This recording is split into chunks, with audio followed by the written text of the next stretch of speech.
안녕하세요. 63세 된 김수연입니다. 오늘 이렇게 사연을 보내게 된 건 정말 심각한 일이 생겼기 때문입니다. 얼마 전 병원에서 받은 검사 결과가 너무 충격적이었어요. 의사 선생님이 제 기억력이 정상인보다 30%나 떨어져 있다고 하시더라고요. 그리고 지금처럼 수면제를 계속 복용하면 치매 위험이 크게 높아진다고 경고하셨습니다. 사실 저는 지금까지 수면제가 안전한 약이라고 생각했거든요. 병원에서 처방해 주는 약이니까 부작용은 별로 없을 거라고 믿고 있었죠. 그런데 이제 와서 이런 얘기를 들으니 정말 막막하고 무서워요. 제가 어떻게 이런 상황까지 오게 됐는지 처음부터 말씀드릴게요. 저는 30년 동안 백화점에서 일했습니다. 28살 때 신입사원으로 들어가서 58살까지 쭉 다녔어요. 처음에는 매장에서 고객 응대하는 일부터 시작해서 나중에는 팀장까지 됐죠. 8명의 직원을 관리하는 자리였어요. 그때가 제 인생에서 가장 바쁘고 스트레스 많은 시기였던 것 같아요. 백화점 일이 원래 힘들잖아요. 주 6일 근무에 야근도 잦고 성과 압박도 심했고요. 특히 팀장이 되고 나서는 위아래 눈치 보느라 정말 힘들었어요. 윗사람한테는 실적 보고하고 아래 직원들은 챙겨야 하고. 그래도 그때는 젊었으니까 버틸 수 있었죠. 월급도 350만 원 정도 받았으니까 경제적으로는 여유가 있었고요. 두 아이 키우면서 교육비며 결혼준비금이며 모으느라 바쁘긴 했지만 그래도 미래에 대한 희망이 있었어요. 남편도 제조업체에서 35년 동안 성실하게 다니고 있었고 우리 부부가 60세까지만 버티면 퇴직금도 받고 연금도 받아서 편안하게 살 수 있을 거라고 생각했거든요. 그런데 2019년 가을에 갑자기 모든 게 무너져 내렸어요. 그날도 평소처럼 출근해서 일하고 있는데 갑자기 본사에서 내려온 임원이 저희 팀을 불러 모으더라고요. 그리고는 회사 사정이 어려워져서 구조 조정을 해야 한다면서 명예퇴직을 권유하는 거예요. 정말 날벼락이었어요. 전혀 예상하지 못했거든요. 물론 몇 달 전부터 매출이 좀 떨어지긴 했지만 설마 제가 그 대상이 될 줄은 몰랐어요. 30년을 성실하게 다녔는데 58살에 갑자기 나가라니. 그 순간 정말 멍해지더라고요. 뭐라고 대답해야 할지도 모르겠고. 동료들이 저를 바라보는 시선도 그렇고. 다들 동정하는 것 같기도 하고 또 자기는 안 걸렸다는 안도감이 보이기도 하고. 그날 집에 와서 남편한테 얘기했는데 남편도 깜짝 놀라더라고요. 그때 남편은 막 정년퇴직하고 택시 일을 시작한 참이었어요. 택시 구입비로 퇴직금을 거의 다 썼는데 갑자기 제가 실직하게 되니까 앞이 캄캄한 거죠. 아이들과도 상의해봤어요. 첫째 아들은 그때 막 결혼 준비 중이었고 둘째 딸도 약혼한 상태였거든요. 두 아이 모두 엄마 건강이 우선이니까 퇴직하세요라고 하긴 했지만 결혼 자금은 어떻게 마련하나 싶어서 걱정이 됐어요. 결국 2주 고민 끝에 명예퇴직을 받아들였습니다. 퇴직금 8,500만 원을 받았는데 아이들 결혼비용 지원하고 집 대출 일부 갚느라 금세 바닥났어요. 그런데 진짜 문제는 그때부터 시작된 거였어요. 퇴직하고 나니까 갑자기 할 일이 없어진 거예요. 30년 동안 규칙적으로 출근하던 생활에서 갑자기 집에만 있으니까 리듬이 완전히 깨졌죠. 낮에는 멍하니 있다가 밤이 되면 잠이 안 오는 거예요. 처음에는 단순히 환경이 바뀌어서 그런가 보다 했는데 시간이 지나도 전혀 나아지지 않더라고요. 오히려 점점 더 심해졌어요. 밤에 누워서 눈만 뜨고 있는 시간이 3시간, 4시간씩 되니까 정말 견디기 힘들었어요. 그때가 제 나이 58살이었는데 마침 갱년기 증상도 심해지던 시기였거든요. 얼굴이 확 달아오르는 안면홍조도 있고 밤에 식은땀도 많이 나고. 그런 증상들이 불면증과 겹치니까 정말 지옥 같았어요. 한 달, 2달 지나도 나아지지 않으니까 가족들이 병원에 가보라고 하더라고요. 처음에는 정신건강의학과에 가는 게 좀 부담스러웠어요. 아직도 우리 세대는 그런 병원에 가는 걸 좀 꺼리는 마음이 있잖아요. 그런데 3개월째 되던 어느 날 정말 3일 연속으로 2시간도 못 잤는데 갑자기 가슴이 두근두근하고 어지러운 거예요. 새벽 4시쯤 되니까 남편이 응급실에라도 가자고 하더라고요. 그때서야 정말 심각하다는 걸 깨달았죠. 다음 날 바로 동네 정신건강의학과에 예약을 잡았어요. 의사 선생님께 상황을 설명하니까 퇴직 스트레스와 갱년기가 겹쳐서 온 불면증이라고 하시더라고요. 그리고 우선 수면제를 처방해 주셨어요. 걱정하지 마세요. 안전한 약이에요. 며칠만 복용하시면 수면 리듬이 돌아올 거예요. 선생님 말씀을 들으니까 정말 안심이 되더라고요. 그동안 얼마나 잠을 못 잤는지 그날 밤 수면제 한 알 먹고 6시간을 쭉 잤어요. 정말 오랜만에 개운한 아침이었죠. 가족들도 제가 푹 잔 모습을 보고 다들 안심하더라고요. 이제 됐네, 엄마가 웃으니까 좋다 하면서요. 그렇게 수면제의 도움으로 잠을 잘 수 있게 됐고 생활도 조금씩 안정을 찾아갔어요. 집에서 놀고만 있을 수는 없어서 우리 아파트 관리소에 청소 일자리가 있다고 해서 지원했거든요. 주 3일 하루 4시간씩 일하고 월 70만 원 받는 일이었어요. 예전 월급에 비하면 정말 적은 돈이지만 그래도 할 일이 있다는 게 좋았어요. 관리소 다른 분들도 좋은 분들이라 금세 적응했고요. 그런데 수면제를 복용한 지 6개월쯤 지나니까 뭔가 이상한 점들이 느껴지기 시작했어요. 처음에는 별로 신경 쓰지 않았는데 자꾸 깜빡깜빡하는 일이 많아지는 거예요. 예를 들어 청소하러 가면서 청소 도구를 안 가져간다든지 아파트에서 어떤 동 몇 호를 청소했는지 헷갈린다든지. 처음에는 나이 탓인가 싶었어요. 60 넘으면 기억력이 좀 떨어지는 게 당연하다고 생각했거든요. 그런데 시간이 갈수록 점점 더 심해지더라고요. 어느 날은 청소 일을 마치고 집에 와서 저녁을 준비하는데 가스레인지에 국을 올려놓고 완전히 깜빡한 거예요. 30분 후에 타는 냄새가 나서 보니까 물이 다 끓어서 바닥이 탔더라고요. 정말 아찔했어요. 또 어느 날은 남편이 어제 아들이 전화했다고 했잖아라고 하는데 저는 전혀 기억이 안 나는 거예요. 분명히 통화했다는데 무슨 얘기를 했는지 하나도 생각이 안 나더라고요. 남편도 처음에는 원래 좀 깜빡깜빡하지 않았나 하면서 대수롭지 않게 여겼는데 점점 횟수가 늘어나니까 걱정하기 시작하더라고요. 여보, 요즘 너무 자주 깜빡하는 것 같은데 괜찮아? 그때부터 저도 심각하게 생각하기 시작했어요. 혹시 치매가 오는 건 아닌가 싶어서 정말 무서웠거든요.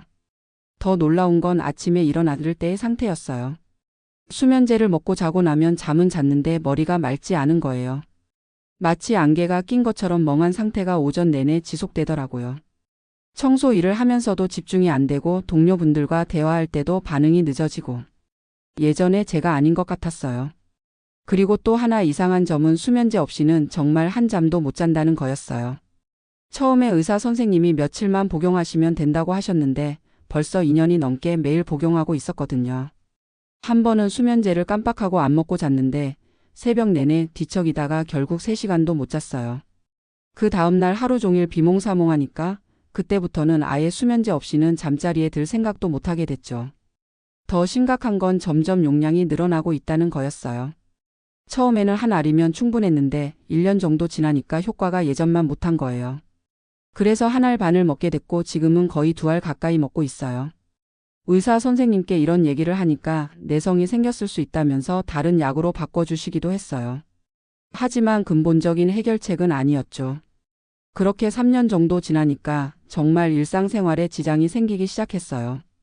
관리소에서 일할 때도 자꾸 실수를 하게 되더라고요. 청소해야 할 곳을 빼먹는다든지 같은 곳을 2번 청소한다든지. 관리소장님이 요즘 좀 힘드세요? 라고 물어보실 정도였어요. 집에서도 마찬가지였어요. 냉장고에 뭐가 있는지 기억 못해서 같은 걸 또 사온다든지 약속 시간을 깜빡해서 지각한다든지. 한 번은 손자 생일인 걸 완전히 잊어버려서 아들한테 서운하다는 소리를 들었어요. 제일 무서운 건 사람 이름을 자꾸 잊어버리는 거였어요.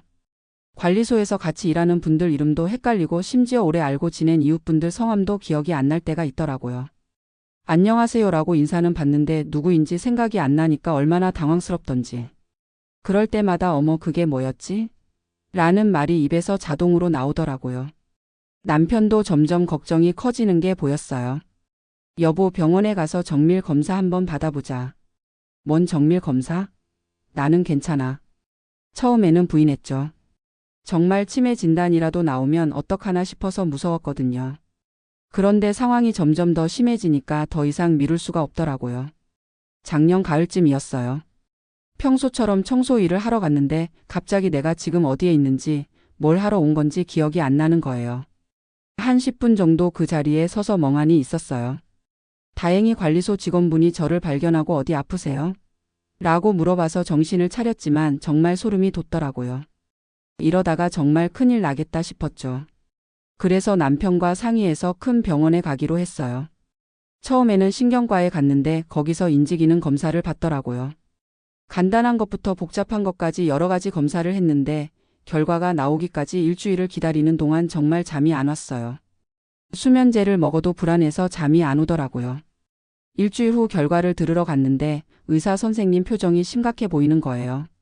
검사 결과상 인지 기능이 많이 저하되어 있습니다. 정상인에 비해 약 30% 정도 떨어져 있어요. 그 말을 듣는 순간 정말 머리가 하얘지더라고요. 30%라니 그게 얼마나 심각한 건지 감이 안 왔지만 숫자만 들어도 무서웠어요.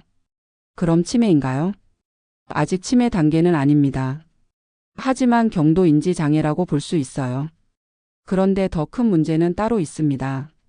선생님이 제가 복용하고 있는 약물 목록을 보시더니 고개를 끄덕이시는 거예요. 지금 수면제를 얼마나 오래 복용하고 계세요? 한 3년 정도 됐어요. 매일 복용하시나요? 네, 그게 아니면 잠이 안 와서요. 그때 선생님이 하신 말씀이 정말 충격적이었어요. 수면제 장기 복용이 인지기능 저하의 주요 원인일 가능성이 높습니다. 특히 벤조디아제핀 계열 수면제는 장기 복용 시 기억력 저하와 치매 위험을 크게 높입니다. 그럼 제가 지금까지 치매 위험을 높이는 약을 먹고 있었다는 말씀이세요? 안타깝지만 그렇습니다. 수면제는 단기간 사용하는 것이 원칙인데 3년간 매일 복용하신 것은 매우 위험한 수준이에요. 정말 하늘이 무너지는 것 같았어요. 잠을 자려고 먹은 약이 오히려 제 뇌를 망가뜨리고 있었다니. 그동안 병원에서 처방해 주는 약이니까 안전할 거라고 믿고 있었는데 완전히 잘못 생각하고 있었던 거죠. 지금이라도 끊어야 하나요? 갑자기 끊으면 금단 증상이 심할 수 있어요. 서서히 줄여나가면서 다른 치료법을 병행해야 합니다. 선생님이 설명해 주신 내용을 정리하면 이랬어요. 수면제, 특히 벤조디아제핀 성분이 들어간 약물은 뇌의 신경 전달 물질에 작용해서 인지 기능을 떨어뜨린다고 하더라고요. 장기간 복용하면 기억을 담당하는 뇌 부위에 손상을 줄 수 있고 알츠하이머 치매 발생 위험이 최대 50%까지 높아진다는 연구 결과도 있다고 했어요. 더 무서운 건 이미 손상된 뇌 기능은 완전히 회복되기 어렵다는 거였어요. 지금 당장 수면제를 끊는다고 해도 기억력이 예전 수준으로 돌아가지는 않을 수도 있다는 뜻이었죠. 그날 집에 와서 남편한테 얘기하니까 남편도 깜짝 놀라더라고요. 그럼 어떻게 해야 하나? 의사 선생님이 천천히 줄여나가면서 다른 방법을 찾아보자고 하시네. 그날부터 정말 힘든 시간이 시작됐어요. 우선 수면제를 조금씩 줄여나가기 시작했어요. 2알 먹던 걸 1알 반으로 1알 반을 1알로. 그런데 조금만 줄여도 잠이 안 오는 거예요. 밤새 뒤척이다가 새벽 4시, 5시에 겨우 잠들어서 2에서 3시간 자고 일어나니까 하루 종일 비몽사몽했어요. 그래도 참고 견뎌야 한다고 생각했죠. 이대로 계속 먹으면 정말 치매가 올 수도 있다니까 무서워서라도 끊어야 한다는 생각뿐이었어요. 남편도 많이 도와줬어요. 저녁에 함께 산책을 하자고 하고 잠자기 전에 따뜻한 우유를 데워주고. 작은 것들이지만 정말 큰 힘이 됐어요. 아이들한테도 상황을 설명했어요. 처음에는 놀라면서도 엄마 우리가 도와줄게요 라고 하더라고요.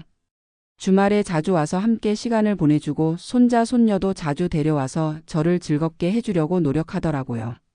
그리고 여러 가지 대안적인 방법들도 시도해봤어요. 우선 수면 위생법이라는 걸 배웠어요.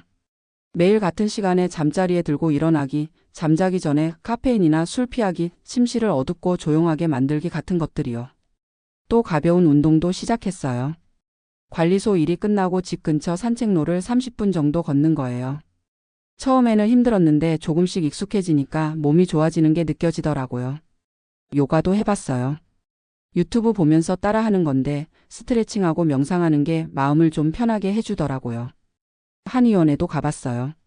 한의사 선생님이 침도 놓아주시고 한약도 처방해 주셨는데 완전히 효과가 없지는 않았어요. 적어도 마음이 좀 안정되는 느낌은 있었거든요. 하지만 가장 힘든 건 역시 잠이 안 온다는 거였어요. 아무리 다른 방법들을 써도 수면제 없이는 정말 잠들기가 어렵더라고요. 1시간, 2시간 누워 있어도 잠이 안 오니까 짜증도 나고 불안하기도 하고. 그럴 때면 그냥 수면제 먹고 자자라는 생각이 굴뚝같이 들었어요. 하지만 그때마다 의사 선생님 말씀을 떠올리면서 참았죠. 치매가 올 수도 있다는 생각이 무서워서요. 그렇게 6개월 정도 지나니까 조금씩 변화가 느껴지기 시작했어요. 우선 머리가 예전보다는 좀 맑아진 것 같았어요. 아침에 일어났을 때 그 멍한 느낌이 많이 줄어들었거든요. 그리고 집중력도 조금씩 나아지는 것 같았고요. 기억력은 아직도 예전만 못하지만 그래도 더 이상 나빠지지는 않는 것 같아요. 중요한 일들은 수첩에 적어두는 습관을 들였고 가족들도 중요한 얘기는 문자로도 보내주니까 많이 도움이 되고 있어요. 수면제도 지금은 이틀에 한 번 정도로 줄였어요. 아직 완전히 끊지는 못했지만 예전에 비하면 많이 줄인 거죠. 수면제를 안 먹는 날에는 3에서 4시간 정도는 잘 수 있게 됐어요. 물론 아직도 힘든 날이 많아요. 특히 스트레스 받는 일이 있으면 밤에 잠이 안 와서 괴로워요. 그럴 때면 그냥 포기하고 싶다는 생각도 들고요. 하지만 지금은 희망을 갖고 있어요. 의사 선생님이 천천히 하시면 분명히 좋아질 거예요 라고 격려해 주시거든요. 완전히 예전으로 돌아가지는 못하더라도 적어도 더 이상 나빠지지는 않을 거라고 하시더라고요. 그리고 이런 경험을 하면서 깨달은 게 참 많아요. 가장 큰 깨달음은 건강이 정말 소중하다는 거예요. 예전에는 일 때문에, 돈 때문에 몸을 혹사시켰는데 이제 보니까 건강을 잃으면 다른 건 다 의미가 없더라고요. 그리고 약에 대한 인식도 완전히 바뀌었어요. 병원에서 처방해 주는 약이니까 무조건 안전할 거라고 생각했는데 그게 아니었던 거죠. 어떤 약이든 부작용이 있고 특히 장기간 복용하면 위험할 수 있다는 걸 뼈저리게 깨달았어요. 또 하나는 가족의 소중함이에요. 제가 힘들어할 때 남편이나 아이들이 얼마나 걱정해주고 도와줬는지. 예전에는 가족에게 패 끼치는 게 싫어서 혼자 끙끙 앓았는데 이제는 솔직하게 얘기하고 도움을 청하는 게 맞다는 걸 알겠더라고요. 관리소에서 일하는 것도 많은 도움이 됐어요. 처음에는 예전 직장에 비해 초라하다고 생각했는데 지금은 감사해요. 규칙적으로 몸을 움직이고 사람들과 만나고 할 일이 있다는 것만으로도 큰 힘이 되거든요. 동료분들도 제 상황을 이해해 주시고 많이 배려해 주세요. 비슷한 나이대의 분들이라 다들 한두 가지 건강 문제는 있으시니까 서로 정보도 공유하고 격려도 해주고 그래요. 지금 제가 가장 중요하게 생각하는 건 더 이상 악화되지 않도록 관리하는 거예요. 수면제는 1년 안에 완전히 끊는 것이 목표예요. 지금도 이틀에 한 번으로 줄였는데 곧 3일에 한 번, 일주일에 한 번 이렇게 점점 간격을 늘려갈 계획이에요. 대신 자연스럽게 잠들 수 있는 방법들을 계속 연습하고 있어요. 명상도 하고 독서도 하고 클래식 음악도 들어보고. 무엇보다 규칙적인 생활 패턴을 유지하려고 노력해요. 운동도 꾸준히 하고 있어요. 매일 30분씩 산책하는 건 이제 습관이 됐고 일주일에 2번은 가벼운 등산도 가요. 남편과 함께 가는데 예전에 자주 갔던 산책로를 다시 걸으니까 마음도 편해지고 좋더라고요.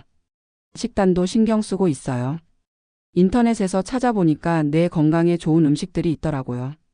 등푸른 생선도 자주 먹고 견과류도 챙겨 먹고 블루베리 같은 과일도 꾸준히 먹으려고 해요. 그리고 뇌 건강을 위해서 새로운 것들을 배우려고 노력해요. 요즘은 스마트폰 사용법을 배우고 있어요. 아이들이 엄마 이거 해보세요 라면서 여러 앱들을 알려주는데 처음에는 어려웠지만 조금씩 익숙해지고 있어요. 독서도 다시 시작했어요. 예전만큼 집중력이 좋지는 않지만 그래도 하루에 30분씩은 책을 읽으려고 해요. 주로 에세이나 가벼운 소설을 읽는데 책을 읽고 있으면 마음이 차분해져요. 정기적인 검진도 빠뜨리지 않고 받고 있어요. 3개월마다 신경과에 가서 인지기능 검사를 받고 6개월마다는 종합검진도 받아요. 다행히 지금까지는 더 이상 나빠지지 않고 있다고 하시네요. 의사 선생님이 꾸준히 관리하시면 앞으로도 큰 문제는 없을 거예요 라고 말씀해 주셔서 많이 안심이 돼요. 물론 예전처럼 완벽하게 기억하지는 못하지만 일상생활하는 데는 큰 지장이 없을 정도로는 유지할 수 있을 거라고 하시더라고요. 이런 경험을 하면서 비슷한 상황에 있는 분들에게 꼭 드리고 싶은 말씀이 있어요. 첫 번째는 수면제를 함부로 장기간 복용하지 마시라는 거예요. 저처럼 불면증이 심해서 어쩔 수 없이 복용하게 되더라도 반드시 의사와 상의해서 최소한의 기간만 복용하세요. 그리고 가능하면 다른 방법들을 병행해서 약물 의존도를 줄이려고 노력하시고요. 두 번째는 갱년기 증상을 혼자 끙끙 앓지 마시라는 거예요.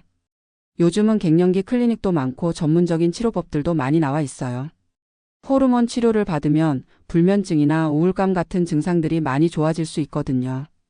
세 번째는 가족과 솔직하게 소통하시라는 거예요.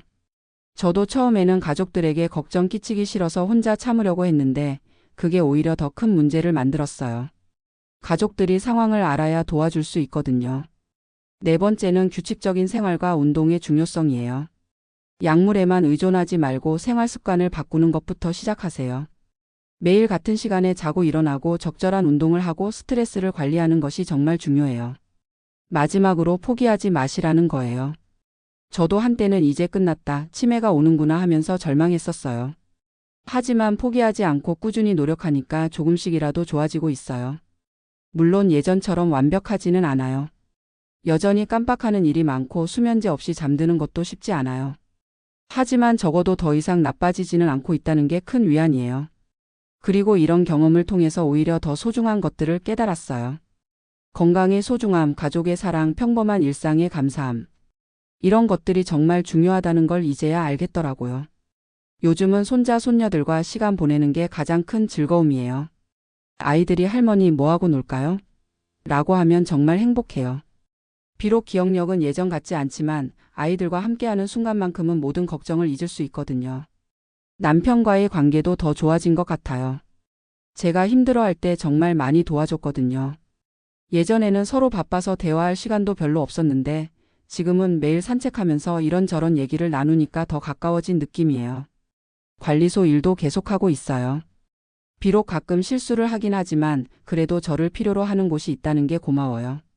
동료분들도 언니 없으면 안 돼요라고 말해주시니까 정말 힘이 나요. 지금 제 목표는 건강하게 오래 사는 거예요. 아직 손자, 손녀들이 어리니까 이 아이들이 성장하는 모습을 지켜보고 싶어요. 그러려면 지금보다 더 열심히 건강 관리를 해야겠죠. 수면제도 반드시 끊을 거예요. 지금은 이틀에 한 번이지만 내년에는 일주일에 한 번, 내후년에는 완전히 끊는 게 목표예요. 쉽지 않겠지만 포기하지 않고 계속 노력할 거예요. 그리고 제 경험을 다른 분들과도 나누고 싶어요. 관리소에서 만나는 동년배 분들 중에도 비슷한 고민을 가지신 분들이 많거든요. 제가 겪은 일들을 솔직하게 얘기해서 혹시라도 저와 같은 실수를 하지 않으셨으면 좋겠어요. 마지막으로 지금 이 사연을 듣고 계신 분들께도 부탁드리고 싶어요.